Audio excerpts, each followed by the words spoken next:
عدالتوں میں اس کو کھینچ کے یہاں تک لایا گیا کہ اس میں کچھ بھی نہیں انہیں پتہ ہے. 120 کے قریب اس کی سماعتیں ہو چکی ہیں, 32 گواہان پیش کیے, 13 اداروں نے مل کر اس پہ کام کیا, اس کے باوجود اس میں سے کچھ نہیں نکلا.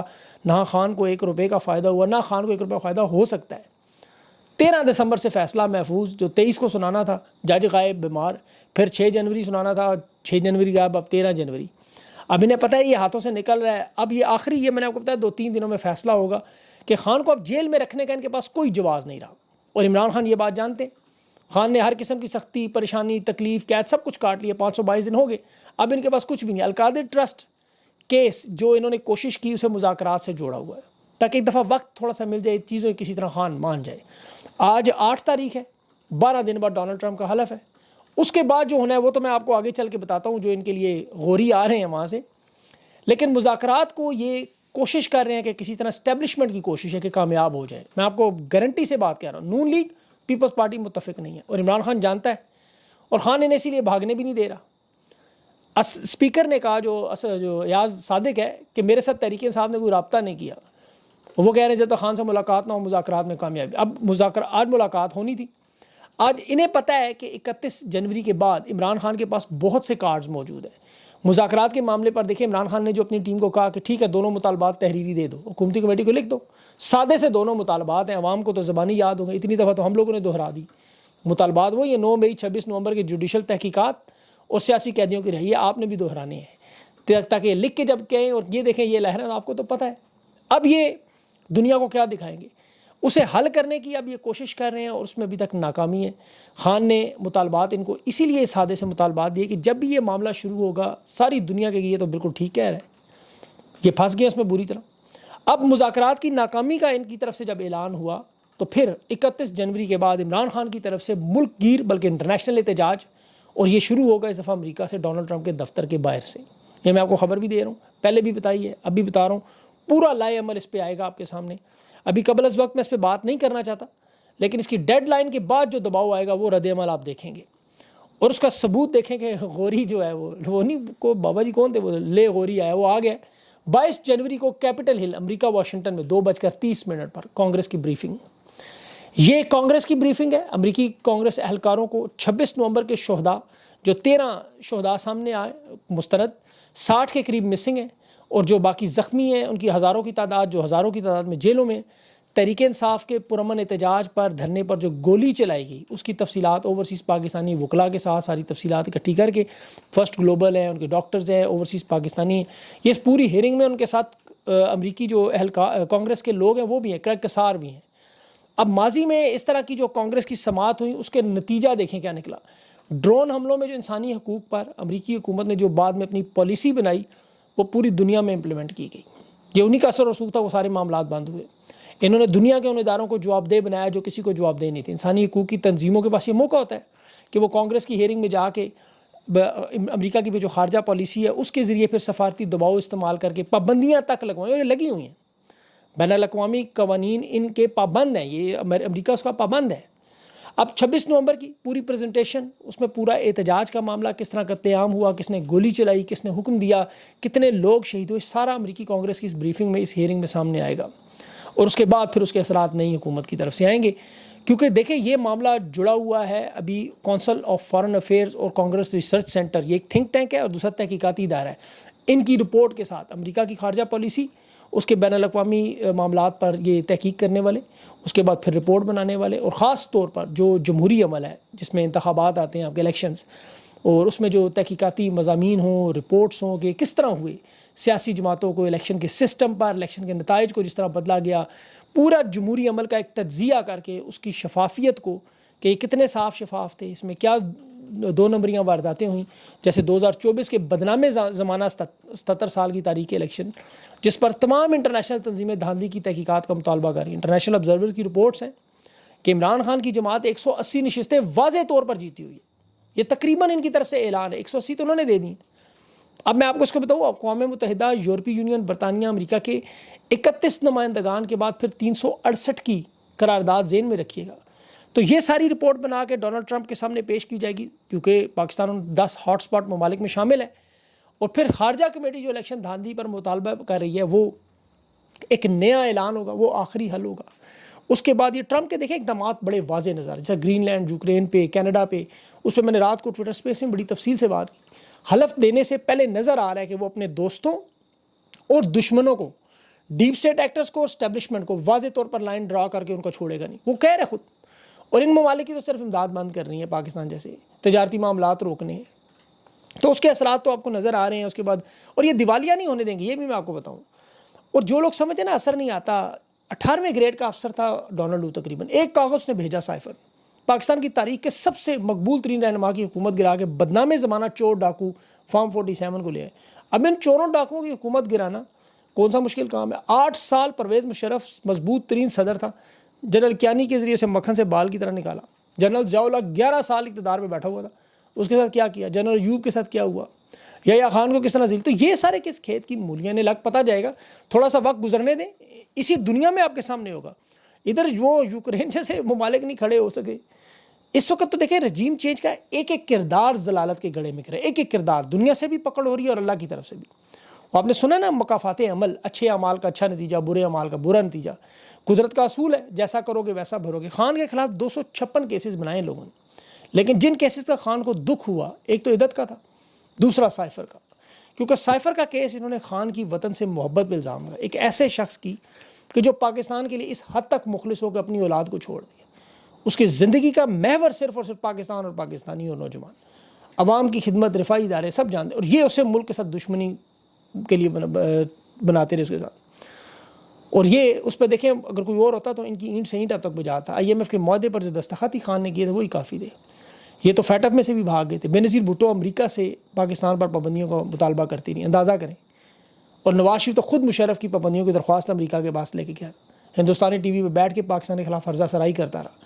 یہ تو عمران خان ہے جو پاکستان کا اور پاکستانیوں کو سوچتا ہے۔ ان حالات میں بھی خان کے منہ سے آج تک ایک لفظ ایسا نہیں نکلا اور نہ نکلے گا، یہ یقین کریں۔ اور اللہ پھر اس کی مدد اسی لیے کرتا ہے، وہ اللہ کی اس نے اپنی ڈور وہاں جوڑی ہوئی۔ اور جس شخص نے سائفر کا کیس بنایا تھا خان کی حب الوطنی پر، اس گھٹیا کردار، بدبودار مکروہ چہرے کو اپنے ہی ادارے میں اپنی ہی ماتحت خاتون افسر کے ساتھ جو ہوا، میں اس کی گندگی میں نہیں جاتا، اپنے ہاتھ کیا گندے، لیکن آپ یہ دیکھیں کہ اسی کے دفتر کے اندر سے شکایت سے اسے عہدے سے برتر کو جھوٹ بول رہا تھا نا۔ اب میری خواہش ہے کہ کیس جھوٹا ہو تاکہ اسے اندازہ ہو کہ کیا ظلم ہوتا ہے، اس کے اہل خانہ، اس کے بچے، اس کے گھر والے، اس کے پڑوس، ہر شخص اس پہ تھوک رہا ہے۔ اس وقت سوشل میڈیا پہ اس کی تصاویر ہر جگہ چل رہی ہیں، اور میں نہیں جانتا سچ ہے جھوٹا، اور میری خواہش ہے اللہ کرے جھوٹا ہوتا کہ اسے اندازہ ہو جھوٹے کیس سے کتنی تکلیف ہے۔ یہ ان سب لوگوں کے لیے ایک بہت بڑی مثال ہے، یہ ایک دو نہیں ہے اس طرح کے، باقیوں کی جس ضلالت کا جو انجام ہو رہا ہے وہ بہت ساری چیزیں تو آپ کے سامنے ابھی آئی نہیں ہیں، وہ آئیں گی انشاءاللہ، تھوڑا وقت گزر جائے، وہ آپ کو ساری چیزیں آئیں گی سامنے، اور اللہ کرے ججز کو بھی سمجھ آ جائے۔ آج وہ ملٹری ٹرائل کا سن رہا تھا، جمال خان مندوخیل صاحب سوال اٹھا رہے تھے، اور یہاں عجیب و غریب معاملہ دیکھیں، سوال جج پوچھ رہے ہیں اٹارنی جنرل سے، خواجہ حارث جواب دے، بیٹھے ہوئے ساتھ جج جواب دے رہے ہیں۔ اتنا ڈر فوجی عدالتوں سے ان لوگوں کو، بھئی سزا جسے ملی ہے سہولیات کا کیس ہے، پنجاب حکومت نے رپورٹ جمع کرائی، جی ہم تو کھانا دے رہے ہیں، کمبل دے رہے ہیں، سانس لینے دے رہے ہیں دوسرے معنوں میں۔ جسٹس مرسرت حلالی کہہ رہی تھوڑی سی دھوپ بھی لگوا دیا کریں۔ پتہ ہے ایسے یار یہ لوگ ہیں خدا کی قسم۔ وہ 2 جج تو اپنے قصے سنا رہے تھے، میں ابھی 14 دن جیل رہا، وہ کہتے جی کہ نہیں جی میں بھی جیل رہا۔ میں تو حیران ہوں جیل رہنے والے جج کیسے بن گئے سپریم کورٹ کتنے لیول پہ۔ ان لوگوں کو دیکھنا چاہیے ان کی کیسز کو، بہرحال وہ علیحدہ معاملہ ہے۔ ابھی میری دیکھیں تھوڑی دیر پہلے انیس ستی شہید کے والد سے بات ہوئی، اس کی والدہ سے بات ہوئی، غم کی تصویر بنے ہوئے ہیں یہ لوگ۔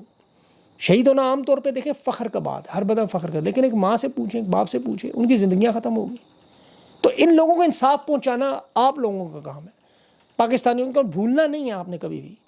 بلوچستان کی جو الیکشن میں 4 لوگ شہید ہوئے، کل مجھے اسپیس میں نوجوان بار بار کہہ رہا تھا، آج عمران خان جیل میں یقین کریں ان ورکرز کے لیے بیٹھا ہوا ہے، وہ آئین اور قانون اور انصاف کے لیے بیٹھا ہے۔ یہ جو بدبودار مکروہ چہرے آپ کے سامنے آپ کے پھر نے انہی کو کیفر کردار تک پہنچانے کے۔ علامہ ناصر عباس نے ایک بات کی خان سے، اس نے کہا میں نے عمران خان کے سامنے سورہ یوسف کی آیات کا ترجمہ کیا کہ میرا توکل صرف اللہ کی ذات پہ ہے، تو عمران خان نے کہا بالکل میرا ایمان اور توکل اور یہی میری طاقت ہے، اللہ کی مطلب جو سب سے زیادہ میرا ایمان ہے۔ تو انشاءاللہ مسائل بدلیں گے ضروری، آپ یاد رکھیے گا۔ معیشت پہ تھوڑی سی بات جلدی سے کر دوں، خیبر پختونخوا، کیوں ہم خبریں نکل جاتی ہیں یہ والی، پاکستان کا سب سے بڑا پہلا صوبہ بن گیا جس نے اپنے قرضے ختم کیے اور بجٹ میں فالتو پیسے پڑے، 3 مہینے کی ایڈوانس تنخواہ ان کے پاس موجود ہے، جو کہ پنجاب اور سندھ دیوالیہ پن کے قریب۔ IMF نے دونوں کو رگڑا بھی لگایا کہ یہاں 11 روپے والی بننے والی بجلی آپ 65-70 کی دے رہے ہیں، پھر بھی کچھ نہیں بن رہا۔ اور وہ دوسرا وہ بھاول نگر سے ہی کل رات ٹویٹر اسپیس میں وہ مجھے معلومات دے رہے تھے کہ زمینوں کو وہاں پر باقاعدہ عرب دنیا کے سامنے بیچا جا رہا ہے. فوڈ شارٹیج کا بہت بڑا مسئلہ ہے آگے, لیکن چلے اس پہ پھر بات کروں گا. اور بہت ساری چیزیں ان کے اسکینڈلز بھی ہیں, لیکن اب چونکہ ہمارا اس وقت مشن جو ہے وہ بڑا ہے, اب یہ مشن ہے. وہ ساجد تارڑ کہہ رہا تھا نا تم لوگ جہاد کر دو. اب ان لوگوں کو کیا پتہ ہے ان چیزوں کا. ابھی حسین حقانی کہہ رہا تھا کہ دبئی میں 1 ارب فالوورز والوں کا ایک میلہ ہو رہا ہے. ان گھٹیا بدبودار لوگوں سے پوچھیں کہ تم لوگوں نے پاکستان میں سوشل میڈیا کی اینٹ سے اینٹ بجا کی کوشش کی, 40 ارب کی فائر وال لگائی, سوشل میڈیا کا کوئی ایکٹیوسٹ نہیں چھوڑا, کسی کا باپ, کسی کا بھائی, کسی کی بہنیں اٹھا لیں. پورے ملک میں ان لوگوں نے تمام ایپس بند کر دیں, انٹرنیٹ بند کر کے 1.6 ارب ڈالر کا نقصان دیا. اور یہ شخص کہہ رہا ہے دبئی میں 1 ارب فالوورز کا میلہ ہو رہا ہے. یہ ہم میلے والے تو لوگ ہیں نہیں. جنہوں نے میلہ کر رہا تھا وہ ہاتھوں پہ ہاتھ رکھ کے دبئی والوں سے ملتے ہیں. حقانی صاحب کو چاہیے ان سے جا کے ملیں, ادھر جا کے میلے دیکھیں. یہاں تباہی بربادی کا کھیل کھیل کے آپ ان سے کیا توقع کر دیں. یہاں لوگوں کو سانس لینے کا حق نہیں مل رہا, آپ میلے کھلوا رہے ہیں وہاں پہ سوشل میڈیا کے والوں. تو خیر اللہ انہیں ہدایت دے. اپنا خیال رکھیں, مجھے اجازت دیں. اللہ حافظ.